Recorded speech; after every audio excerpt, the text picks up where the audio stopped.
واحد بيقول كيف أعاين الله كده مرة واحدة؟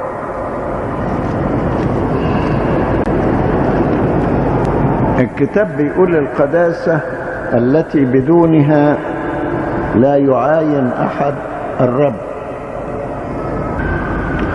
أولا معاينة الله لا تكون بالحواس الجسدية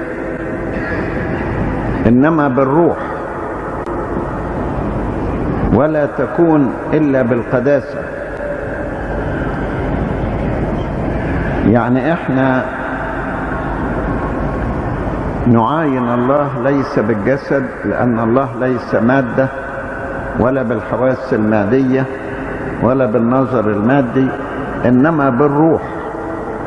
نعاينه بالروح وبالقداسة.